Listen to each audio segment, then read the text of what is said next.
Hello friends, नमस्कार, जय हिंद। स्वागत है आपका गवर्नमेंट एग्जाम प्रिपरेशन चैनल में। आज हम लोग देखने वाले हैं 4 जून 2023 करंट अफेयर। तो चलिए शुरू करते हैं आज की क्लास। आप लोग हो जाइए तैयार। आज की क्लास शुरू करने से पहले जो है एक मोटिवेशनल कोट हम लोग देख लेते हैं। ये मोटिवेशनल कोट किसका है? ये है स्वामी विवेकानंद जी का। अपने जीवन में एक लक्ष्य निर्धारित करो और अपने पूरे शरीर को उस एक लक्ष्य से भर दो और हर दूसरे विचार को अपनी जिंदगी से निकाल दो। यही सफलता की क्या है? कुंजी है। कहने का मतलब है कि एक लक्ष्य निर्धारित करिए और तन मन धन से उस पर लग जाइए, तभी जो है आपको सफलता मिलेगी और यही सफलता की कुंजी है। ये स्वामी विवेकानंद जी कहते हैं, महान थिंकर है, विश्व स्तरीय थिंकर है। तो इनकी बात जो है बेशक सही है। आगे बढ़ते हैं, पहले प्रश्न पे आते हैं। विश्व साइकिल दिवस 2023 कब मनाया गया है? हाल ही में विश्व साइकिल दिवस 2023 कब मनाया गया है? 1 जून को, 2 जून को, 3 जून को, इनमें से कोई नहीं। तो पहले प्रश्न का उत्तर हो जाएगा सी, यानी कि 3 जून को हाल ही में विश्व साइकिल दिवस मनाया गया है। इसके बारे में थोड़ा डिटेल जान लेते हैं। यह 2018 में संयुक्त राष्ट्र महासभा द्वारा साइकिल को परिवहन के एक सरल, सस्ती, विश्वसनीय, स्वच्छ और पर्यावरणीय रूप से फिट टिकाऊ साधन के रूप में मान्यता देने के लिए स्थापित किया गया था। ठीक है।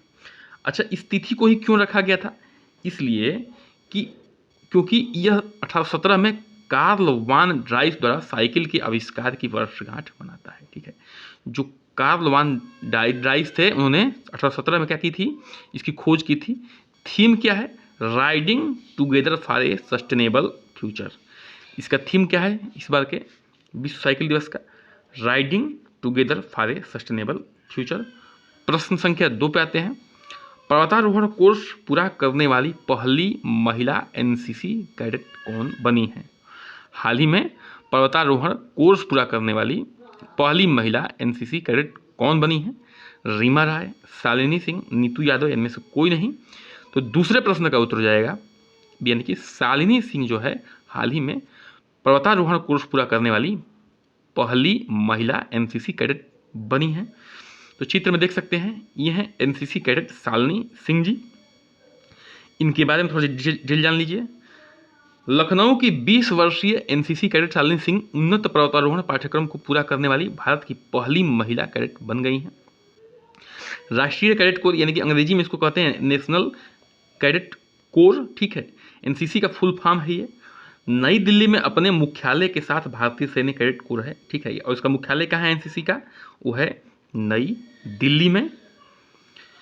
यह स्वैच्छिक आधार पर स्कूल और कॉलेजों के छात्रों के लिए खुला है। ठीक है। स्वैच्छिक आधार पर जो चाहता है वही जो है इसमें भाग ले सकता है, वॉलंटियर लोग ही। ठीक है। एनसीसी के बारे में बात हो रही है। राष्ट्रीय कैडेट कोर अनुशासित और देशभक्त नागरिकों में देश के युवाओं को संवारने में लगे हुए सेना, नौसेना और वायुसेना, जिसमें एक त्रिकोणीय सेवा संगठन है। तो ये सा हम लोग डिटेल जानकारी किसके बारे में? एनसीसी के बारे में। आगे बढ़ते हैं, प्रश्न संख्या 3 पे आते हैं। हाल ही में ट्रिपल ट्रेन हादसा किस राज्य में हुआ है? अभी हाल ही में ट्रिपल ट्रेन हादसा किस राज्य में हुआ है? छत्तीसगढ़ में, उड़ीसा में, मध्य प्रदेश में, पंजाब में। तो तीसरे प्रश्न का उत्तर हो जाएगा बी, यानी कि हाल ही में अभी उड़ीसा में जो है ट्रिपल ट्रेन हादसा हुआ है। तो ये है इंडिया का मैप, और इंडिया के मैप में आप लोग देख सकते हैं, यहाँ पे है उड़ीसा और इसकी राजधानी क्या है? भुवनेश्वर। ठीक है। और इसके मुख्यमंत्री कौन है? नवीन पटनायक जी हैं। एग्जाम की पॉइंट में देख लेते हैं कि कैसे कौन कौन सी ट्रेनें जो टकराई हैं। कोरोमंडल एक्सप्रेस और 2 अन्य ट्रेनों से जुड़ी एक दुखद ट्रिपल ट्रेन दुर्घटना हुई है, जिसमें कम से कम जो है 233 लोगों की मौत हो गई है और लगभग जो है 9 लोग घायल हो गए हैं। फिलहाल का आंकड़ा ये है, कुछ लोग कह रहे हैं 300 प्लस आंकड़ा बता रहे हैं, कुछ लोग 500 प्लस बता रहे हैं, लेकिन जो गवर्नमेंट का आंकड़ा है वो 300 प्लस का आंकड़ा है। ठीक है। तो ये जो है, आगे बढ़ते हैं, प्रश्न संख्या 4 पे आते हैं। अभी भारत और कौन देश जो है चीन के खिलाफ समुद्री सुरक्षा में साझेदारी की रणनीति में शामिल हुए हैं? हाल ही में भारत और कौन सा देश है जो चीन के खिलाफ समुद्री सुरक्षा में साझेदारी की रणनीति में शामिल हुए हैं? वियतनाम है, बांग्लादेश है, श्रीलंका, इनमें से कोई नहीं। तो चौथे प्रश्न का उत्तर हो जाएगा यानी कि वियतनाम और इंडिया जो है चीन के खिलाफ समुद्री सुरक्षा में साझेदारी के लिए रणनीति में शामिल हुए हैं। तो ये है एशिया महाद्वीप, और एशिया महाद्वीप में आप लोग देख सकते हैं यहाँ पे है ग्रीन कलर वाला, यह है वियतनाम। आगे बढ़ते हैं, प्रश्न संख्या 5 पे आते हैं। आरबीआई ने किसके निपटान के लिए शुरू किया है 100 डेज 100 पे अभियान शुरू किया है? ठीक है, आरबीआई ने किसके निपटान के लिए 100 डेज 100 पे अभियान शुरू किया है? अनक्लेम्ड डिपॉजिट के लिए, लावारिस ऋण के लिए, बैंकिंग संकट के लिए, इनमें से कोई नहीं। तो इसका उत्तर हो जाएगा ए, यानी कि अनक्लेम्ड डिपॉजिट के लिए 100 डेज 100 पे अभियान शुरू किया है आरबीआई ने। ये इसका उद्देश्य क्या है जान लीजिए। उद्देश्य ये है कि 100 दिनों की अवधि के भीतर हर जिले में हर बैंक के शीर्ष 100 अनक्लेम्ड डिपॉजिट का पता लगाना और निपटान करना है। ठीक है, तो इसका उद्देश्य जान लीजिए। कोई भी अगर अभियान शुरू होता है, कोई भी योजना शुरू होती है, तो उसका डेट, उसकी उद्देश्य जो है जानना बेहद जरूरी है। आगे बढ़ते हैं, और किस संस्था ने शुरू किया है ये भी जानना जरूरी है। तो यहाँ पे हम लोग जानेंगे स्टैटिक अबाउट आरबीआई, यानी कि रिजर्व बैंक ऑफ इंडिया के बारे में थोड़ी जानकारी रख लेते हैं। भारतीय रिजर्व बैंक यानी कि reserve bank of India Bharat का क्या है? केंद्रीय बैंक है। यह भारत के सभी बैंकों का क्या है? संचालक। ध्यान रखिएगा, सभी बैंकों का संचालक कौन है? आरबीआई है। रिजर्व बैंक भारत की अर्थव्यवस्था को क्या करता है? नियंत्रित करता है। आरबीआई क्या करता है? भारत की अर्थव्यवस्था को ही नियंत्रित करता है। मुख्यालय कहाँ है? आरबीआई का मुंबई महाराष्ट्र में है। स्थापना कब हुआ था? 1 अप्रैल 1935 को हुआ था। Reserve bank of India act 1934 के अनुसार, reserve bank of India act 1934 के अनुसार 1 अप्रैल 1935 को क्या हुआ था? इसका, आरबीआई का स्थापना हुआ था। प्रेजेंट में गवर्नर कौन है? वो हैं शशिकांत दास जी हैं। आरबीआई का काम क्या है? मौद्रिक नीति तैयार करना। आरबीआई का काम क्या है? मौद्रिक नीति को तैयार करना, उसका जो है कार्यान्वयन करना और निगरानी करना। ध्यान रखिएगा, जो भी बिंदु हम जानेंगे अब आरबीआई के वर्क के बारे में जानेंगे। वित्तीय प्रणाली का विनिमय करना इसका काम है, और परीक्षण करना उसका काम है। विदेशी मुद्रा का प्रबंधन करना भी आरबीआई का काम है। और आगे देख लेते हैं, मुद्रा जारी करना भी आरबीआई का काम है, और उसका विनिमय करना भी काम है उसका, और परिचालन योग्य और न रहने पर उसको नष्ट करना भी आरबीआई का ही काम है। सरकार का बैंकर है ये आरबीआई। ठीक है, बैंकों का बैंकर है, सरकार का तो बैंकर है ही, बैंकों का भी बैंकर कौन है? आरबीआई है। ठीक है, साख को नियंत्रित करता है और मुद्रा के लेन देन को भी नियंत्रित करता है कौन? आरबीआई। तो ये है आरबीआई यानी कि रिजर्व बैंक ऑफ इंडिया का काम। इतना हम लोग देख चुके हैं। आगे बढ़ते हैं, प्रश्न संख्या 6 पे आते हैं। विश्व मौसम विज्ञान संगठन WMO की पहली महिला महासचिव सेलेस्टे सोलो बनी है, वह किस देश की है?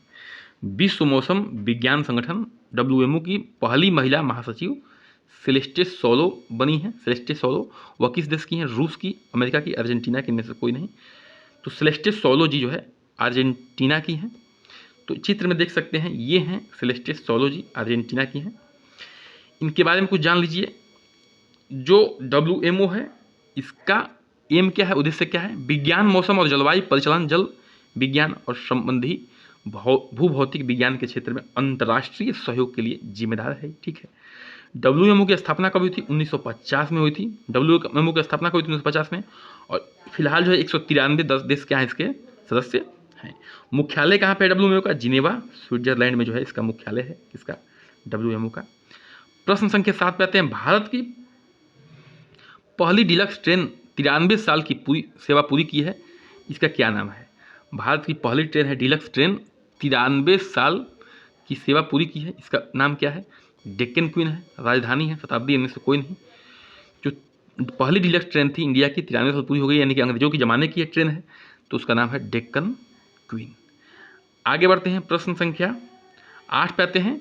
लेखिका और नारीवाद अम्मा अत्ता एडू का 81 वर्ष की आयु में निधन हो गया है, वह किस देश की है? ठीक है, लेखिका हैं और नारीवादी हैं अम्मा अत्ता एडू। ठीक है, अम्मा अत्ता एडू का जो है 81 वर्ष की आयु में निधन हो गया है, वह किस देश की हैं? रूस की हैं, अमेरिका की, अर्जेंटीना की, घाना की। तो 8वें प्रश्न का उत्तर हो जाएगा डी, यानी कि वह घाना की हैं। कौन? अम्मा अत्ता एडू। तो चित्र में देख सकते हैं, ये हैं अम्मा अत्ता एडू। ठीक है, इनका निधन हो गया है हाल ही में। देखिए, ये इतनी फेमस व्यक्तित्व हैं कि classics the dilemma of the a ghost and chases, ठीक है, इनकी किताब का नाम है को दशकों से पश्चिम अफ्रीका स्कूलों में बच्चों को पढ़ाया जाता है। इनकी किताब है classics the dilemma of a ghost and changes, ठीक है। इसको जो है जो पश्चिम अफ्रीका है उसके स्कूलों में पढ़ाया जाता है इनकी किताब को। तो इसी के साथ जो है आज का हमारा सेशन क्या होता है, समाप्त होता है, द एंड होता है। चैनल को सब्सक्राइब करिए, लाइक करिए, शेयर करिए, कमेंट करिए, बने रहिए हमारे साथ। नमस्कार, जय हिंद।